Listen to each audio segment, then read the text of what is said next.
నీ వెనకే ఉన్నాను. తెలుసు. తిరిగి చూడవా? చూడాలని లేదు. నువ్వు నాకు హోప్ ఇచ్చినట్టు నేను నీకు ఇవ్వలేను.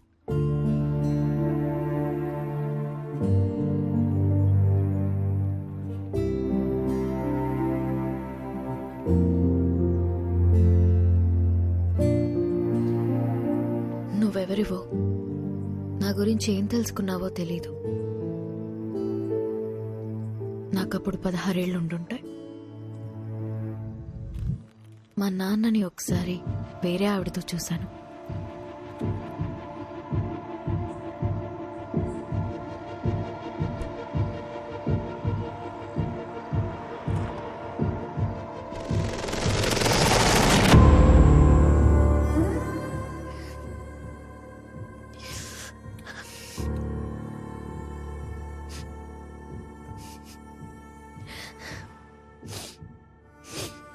ఎందుకు నాన్న? ఇంట్లో అమ్మ ఉన్నప్పుడు ఎందుకు? అన్నీ మీ అమ్మ దగ్గర దొరకవు, అందుకు. మరెందుకు ఇంకా అమ్మతో ఉంటున్నావు?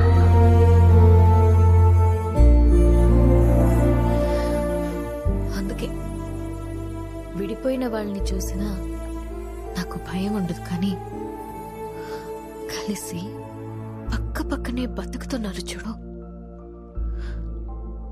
వాళ్ళని చూస్తేనే భయం వేస్తుంది. అప్పటి నుంచి నాకు కాబోయేవాడికి నా దగ్గర అన్నీ దొరకాలి, వాడి దగ్గర నుండి కూడా నాకు అన్నీ దొరకాలి అని అనుకుంటూ పెరిగాను. నా మూకుణ్ణి పెళ్లి చేసుకోవాలి అని నేననుకుంటే మా నానేమో ఎవరినెవరినో చూపించి పెళ్లి చేసుకోమని ఒకటే ఏడుపు ఏడుపు ఏడుపు ఏడుపు. ఆ టైంలోనే నాకు కావాల్సిన ఒకడు దొరికేశాడనుకున్నా.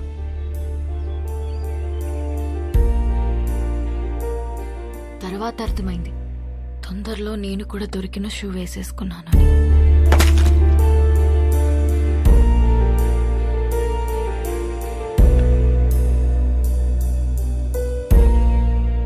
మా నాన్న అన్నది నిజమేనేమో.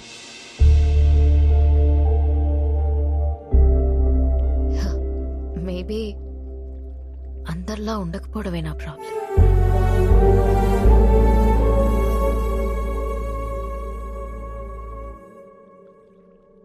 ఒక నవ్వురాని జోక్ చెప్పనా? నవ్వురాని జోకా? ఓ బావి నిండా కప్పలున్నాయి. కొన్ని కప్పలు పైన చూసాయి. రౌండ్ గా ఆకాశం కనపడింది.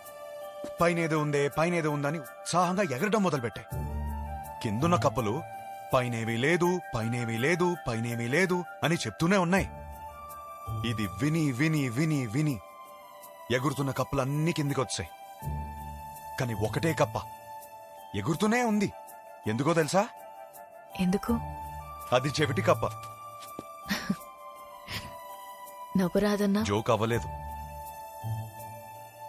ఆ చెవిటి కప్పకి వినపట్టం మొదలైంది. పైనేమీ లేదు, బట్టే అందరం కలిసి పక్క పక్కన ఇలా హ్యాపీగా ఉంటున్నాం. అది అర్థం కాకే పెళ్లికి ఎలిజిబిలిటీస్ ఉన్నా కన్ఫ్యూజ్ అవుతున్నాం. అర్థం కాంది మీకే నాన్నా. కాపురానికి వేరే ఎలిజిబిలిటీస్ ఉన్నాయి. అలా ఉంటే నా కూతురి పాటికి నీ పక్కనే ఉండాలిగా. ఏది వస్తుంది? రాదు. వస్తుంది? రాదు.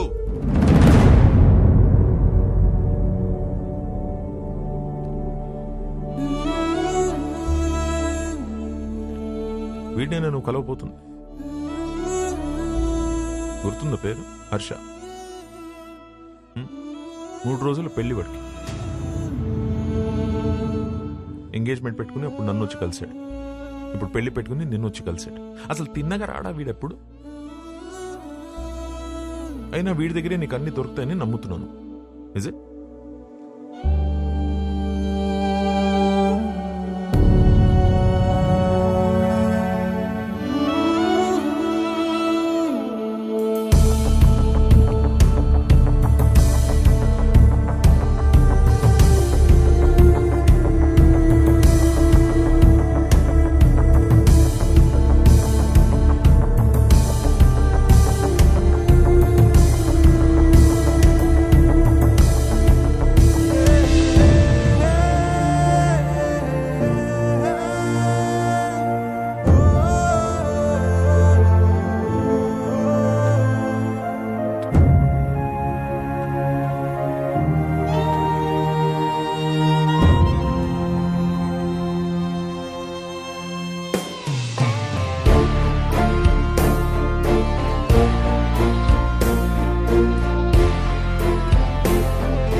బ్రో మేము సర్దుకుపోయి బ్రతుకుతున్నామని అర్థమైపోయింది.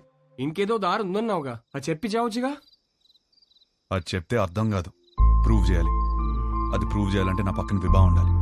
ఇన్నిసార్లు ఫోన్ చేసి ఫోన్ ఎత్తలేదంటే తను మళ్ళీ హర్ట్ అయి ఉంటుంది. తను హట్ అయితే వచ్చి మొహం పైన జోకులేస్తుంది. అది జరగలేదు కాబట్టి నాకు ఇంకా హోప్ ఉంది.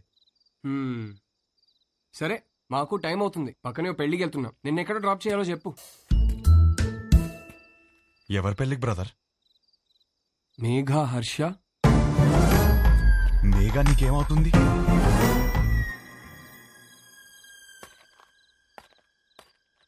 నా కజిన్ బ్రదర్ నువ్వు.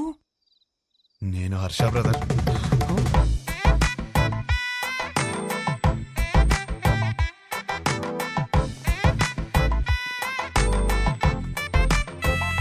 నానా, ఏంటి నాన్న నీ ప్రాబ్లము? మేఘాన్ని చేసుకుంటే లైఫ్ ఎంత బాగుంటుందో తెలుసా? చెప్పు చెప్పు, నీ మనసులో ఏదో ఉంది, చెప్పురా నాన్న, నాకు ఒకసారి చెప్పు, ఒకసారి చెప్పు. ఈ పెళ్లి చేసుకుంటే నీతో కాపురం చేసినట్టు ఉంటుందిరా. నాతో కాపురం చేసినట్టు ఉంటుందా? ఎంత బాగా చూస్తున్నారా నిన్ను. చోకొట్టి పడుకోబెట్టాను, ఊకొట్టి లేపాను, ఎప్పుడైనప్పుడు మ్యాగీ నూడిల్స్ పెట్టాను. ఇంకా ఆపరా. For the first time I think I need a shoulder రా. For the first not the shoulder I want, but రే, when nothing is available, go for the reachable. Come on.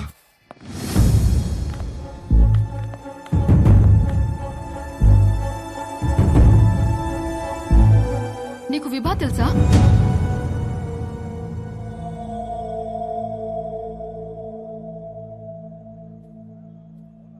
అరే, తెలియకపోవడం ఏంటి? ఎంత పెద్ద స్టాండప్ కమెడియన్. పెళ్లికి సంగీత్లని చాలా boring. This time it's standup time. Come on, get ready. ఏంటి బావ ఇది? ఆపేలు రావడం ఏంటి? షో చేయడానికి వచ్చింది, నవ్వించి వెళ్ళిపోతుంది. నవ్వించకపోయినా పర్వాలేదు, నవ్వుల పాలు చేయకపోతే చాలు. హర్ష, విభా బాగా హర్ట్ అయి ఉంటుంది. ఇప్పుడు ఎలాంటి జోక్స్ వేస్తుందో ఏంటో. ఆ జోకులు నీ మీద మాత్రం వేయకూడదని కోరుకుంటున్నా.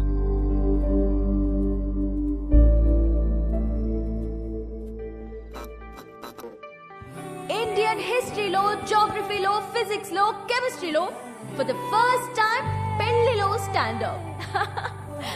This is Vibha. Congratulations to the bride and groom. Thank you. మా బతుకు బస్ స్టాండ్ అవ్వకుండా కాపాడేదే మొగుడు పెళ్ళాల జోక్స్. అమ్మ తల్లి, మామే జోకులు వద్దమ్మా. అరే, వద్దమ్మా. వద్దా? వద్దు. సరే, నా గురించి చెప్తా. నా లైఫ్ లో నన్ను బాగా ఇన్ఫ్లుయెన్స్ చేసిన ఒక వ్యక్తి ఉన్నాడు. అతని పేరు సుబ్బు. మా నాన్న. మీరు అనుకున్నది కరెక్టే, తన పేరు సుబ్రహ్మణ్యమే. కానీ నా కథ వింటే సుబ్బు అని పిల్లడమే ఎక్కువ అని మీరే ఫీల్ అవుతారు.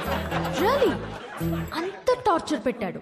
ఇదే మాట సుబ్బుని అడిగాను అనుకోండి, వీడొద్దు వాడొద్దు అని నేనే టార్చర్ పెట్టానంటాడు. మరి పెళ్లి కొడుకుల్ని పేక ముక్కల్లా చూపిస్తూనే ఉన్నాడు.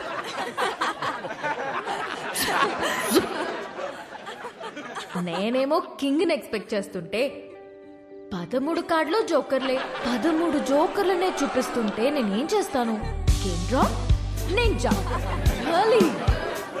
అప్పుడొచ్చాడు నా రాజకుమారుడు.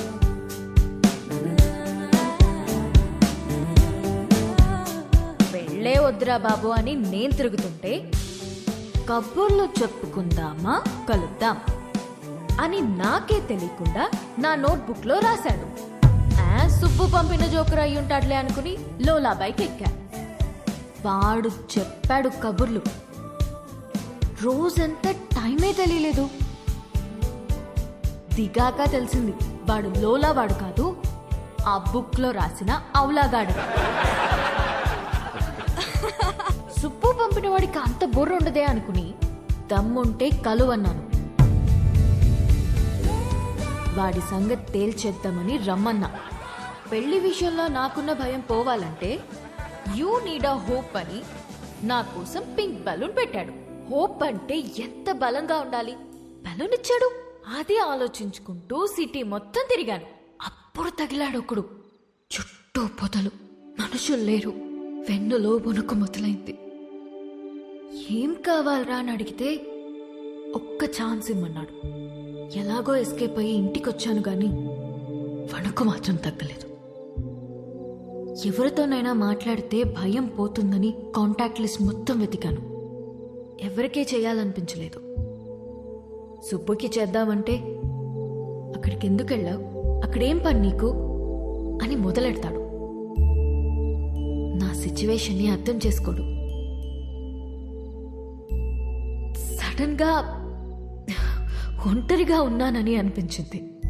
కాంటాక్ట్ లిస్ట్ లో ఎన్ని వందల పేర్లు ఉన్నాయని కాదు, అవసరమైనప్పుడు మన ఎమోషన్స్ ని షేర్ చేసుకోవడానికి మనకంటూ ఒకడు ఉండాలి.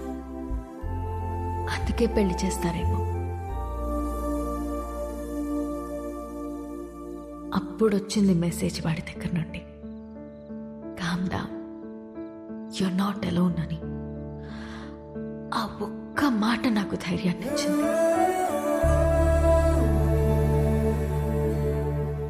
నిద్రపోయే వరకు జోజో పాడమన్నాను. పాడుతూనే ఉన్నాడు.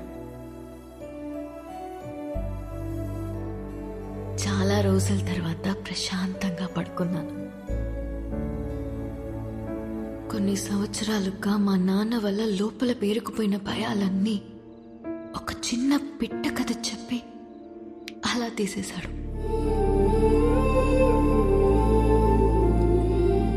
కనిపించకుండానే ఒక కాపురం చూపించాడు. కలుద్దామనుకున్నా. మా నాన్నకి హీ ఈజ్ ద వన్ అని చూపించాలని వెయిట్ చేశాను. అంతలోనే మా నాన్న షాక్ ఇచ్చాడు. వాడికి పెళ్ళి అని.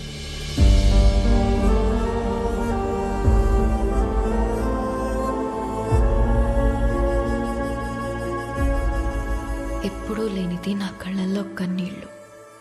వాడు నన్ను మోసం చేశాడని కాదు,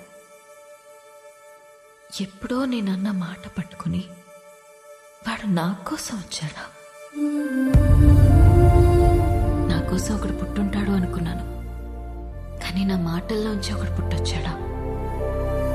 పడిపోతున్న నన్ను నిలబెట్టడం కోసం అంత తాపత్రయపడ్డా. హోల్డ్ యువర్ స్మైల్ అన్నాడు. నా కోసం తన ఫ్యామిలీని ఒప్పించాలని ఒంటరిగా కష్టపడుతున్నాడా. వాడి గురించి తలుచుకుంటుంటే ఇప్పుడు కూడా కన్నీళ్ళు ఆగట్లేదు.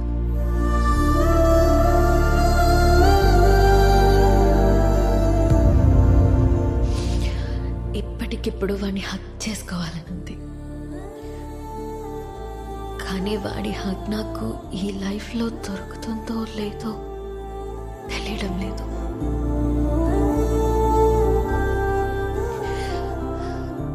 కథ మధ్యలో ఆపేస్తున్నందుకు క్షమించండి.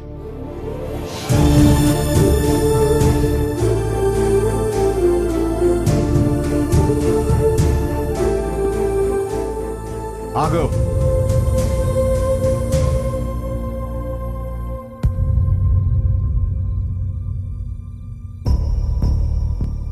ఆగాను, చెప్పండి. వెళ్ళి పెళ్లి చేసుకుంటావో ఏం చేసుకుంటావో నీ ఇష్టం. ఎలాగైనా బతుకు. ఇక నీకు మాకు ఏ సంబంధం లేదు. కానీ వెళ్లే ముందు ఆ అమ్మాయికి సారీ చెప్పేసి వెళ్ళు.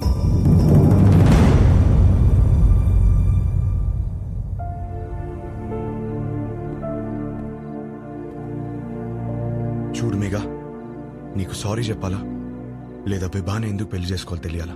ఆల్రెడీ విభా నన్ను కలిసి అంతా నాకు చెప్పింది. నాకంతా అర్థమైంది, అందుకే తనని పిలిచాను. కానీ అంకుల్, మీకే హర్ష అంటే ఏంటో ఇంకా అర్థం కాలేదనుకుంటా. ఎగ్జాక్ట్లీ. ఆ రోజు మీ అందరికీ అర్థమయ్యేలా చెప్దాం అనుకున్నాను, కానీ పక్కన అమ్మాయి లేదు రాదు అన్నారు. ఇవాళ అమ్మాయి వచ్చింది. ఇవాళ కూడా చెప్పకుండా వెళ్ళిపోమంటారేంటి నాకు అర్థం కాదు. మీరేమన్నారు? కాపురానికి కావాల్సిన ఏకైక ఎలిజిబిలిటీ సర్దుకుపోవడమా? ఇంకొకటి ఉంది నాన్న.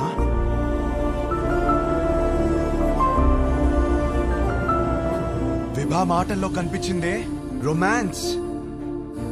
అది అస్సలైన ఎలిజిబిలిటీ. విభాన్ కలిసి మొదటి రోజే అడిగేసింది, what you expect from a married life అని. నేనేదోలా ఏదేదో అనేసాను, లవ్ అని కూడా అన్నాను.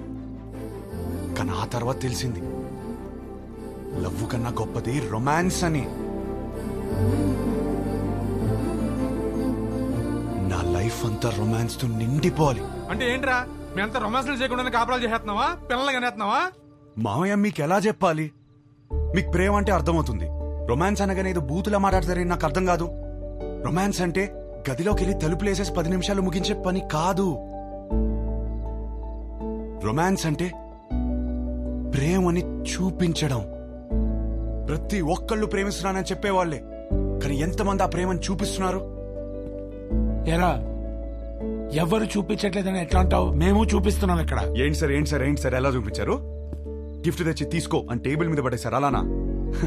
కాస్ట్లీ గిఫ్ట్ ఇచ్చారని మీరు పొంగిపోవడం కాదు సార్, దగ్గరికి వెళ్ళి ఆవిడ పొంగిపోయేలా ఇవ్వటంలో ఉంది ప్రేమను చూపించటం. అప్పుడు 10 రూపాయలు గిఫ్ట్ ఇచ్చినా సరిపోతుంది. పెద్దవాళ్ళతో ఏంట్రా ఆ మాటలు? మాకు ఆ మాత్రం తెలీదా? మొగుడు పక్కనున్నంతసేపు కోట్లు సంపాదించు, లగ్జరీ కావాలంటారు. సంపాదించడానికి వెళ్తే నువ్వు పక్కన లేవంటారు. కాస్త ప్రేమని చూపించడం తెలిస్తే రెండిట్లో ఏదో లగ్జరీ అని తెలుస్తుంది కదా. లేదా అన్ని ఒకరి దగ్గర దొరకవని స్టేట్మెంట్లు ఇస్తారు. ఒకరి దగ్గర దొరకకపోతే ఇంకెక్కడ దొరకదు సార్. ఇద్దరు సంతోషంగా ఉండాలని పెళ్లి చేసుకుని ఒకరినొకరు బాధ పెట్టుకుంటున్నారు. ఆ బాధని ఎలా తీర్చాలని నేర్పించకుండా సర్దుకుపో అంటుంటే ఎలాగో బ్రతికి చావు అన్నట్టుంది నాకు. నాకు అలా పక్కనే బ్రతకాలని లేదు నాన్న.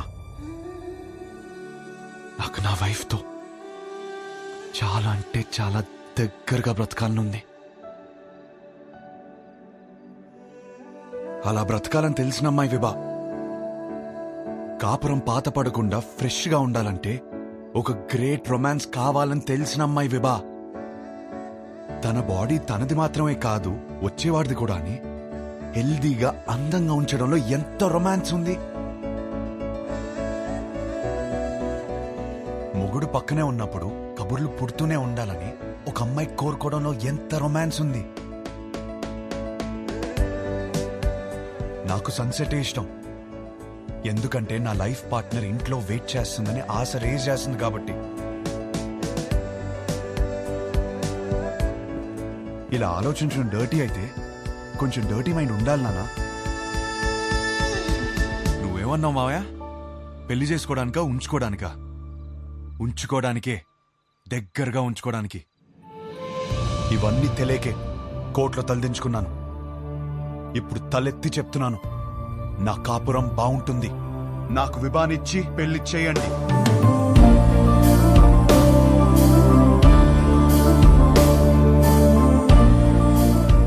కాలు పట్టుకుని ఒప్పిస్తాడనుకుంటే మెడపట్టేసుకున్నాడేమిటి?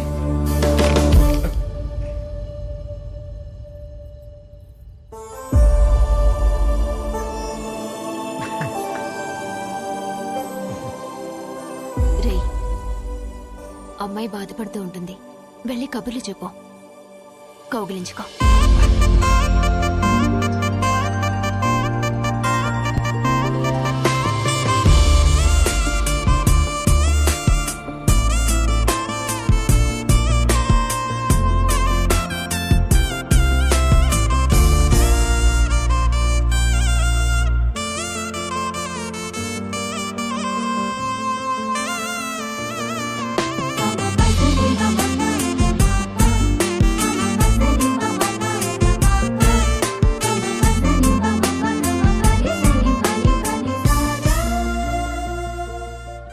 కౌగిలించుకోమంది, ఇంకా కబుర్లు చెప్పుకోమంది, ఇంకా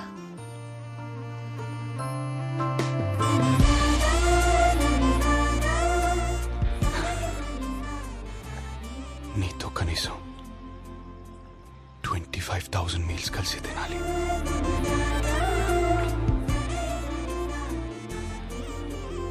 9,000 నైట్స్ కలిసి పడుకోవాలి.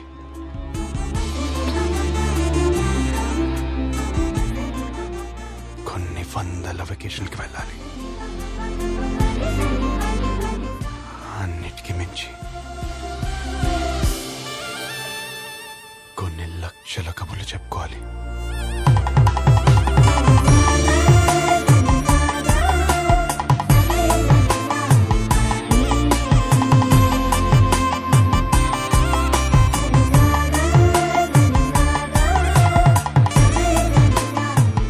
అయ్య గారు, పెళ్లి చేసుకుందామా?